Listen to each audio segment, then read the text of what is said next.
Hi வணக்கம் வாங்க. நம்ம இன்றைக்கி என்ன பார்க்க போகிறோம்னாக்கா, வீட்லேயே செய்யக்கூடிய ஒரு ஃபேஸ் மாஸ்க்காக பார்க்க போகிறோங்க.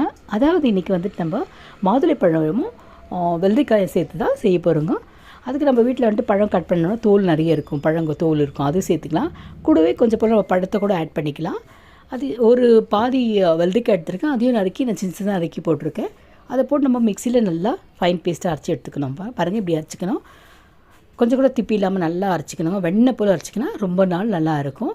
அதே போல் அப்ளை பண்ணுறதுக்கும் நம்மளுக்கு ஈஸியாக இருக்கும். பாருங்கள், இதை நம்ம சேவ் பண்ணி வச்சுக்கலாம். ஃப்ரிட்ஜில் வச்சா ஒரு மாதம் கெடாமல் இருக்கும். நம்ம அப்ளை பண்ணும்போது இது ஒரு 2 ஸ்பூன் எடுத்துக்கலாங்க. அரைச்சி விழுது 2 ஸ்பூன் எடுத்துக்கலாம். அதே போல் கடலை மாவு 2 ஸ்பூனு, 2 ஸ்பூன் தயிர், ஒரு சிட்டிக்கை மஞ்சள் சேர்த்துட்டு நல்லா மிக்ஸ் பண்ணிட்டு அப்ளை பண்ண ஃபேஸ்க்கும் சரி கை கால்கால் சேர்த்தா பியூட்டிஃபுல்லாக இருக்கும். நல்ல ஸ்கின்னாக க்ளோ ஆகும்னு சொல்லுவாங்க. நான் ட்ரை பண்ணாங்க, ரொம்ப ஹெல்ப்ஃபுல்லாக இருந்தது. ஸோ இதை உங்கள் கூட ஷேர் பண்ணலான்னு தோணுச்சு, அதை பண்ணியிருக்கேன். ஒரு ஈஸியான டிப்புங்க இது. நம்ம வீட்டிலே இருக்கக்கூடிய ஒரு பொருள் வச்சு தான் செய்கிறது. ரொம்ப ரொம்ப ஈஸியாக ஒரு 10 நிமிஷம் நம்ம செய்து நம்ம அப்ளை பண்ணலாம். வெளியெல்லாம் கூட போக தேவையில்லை, வீட்டிலே செய்யக்கூடிய ஒரு அதே போல் ஸ்கின் ரொம்ப ரொம்ப ரொம்ப அழகாக இருக்குங்க. நீங்களும் செய்து பாருங்கள், ரொம்ப குட் ரிசல்ட் கிடைக்கும். பார்த்ததற்கு நன்றி. Have a great day.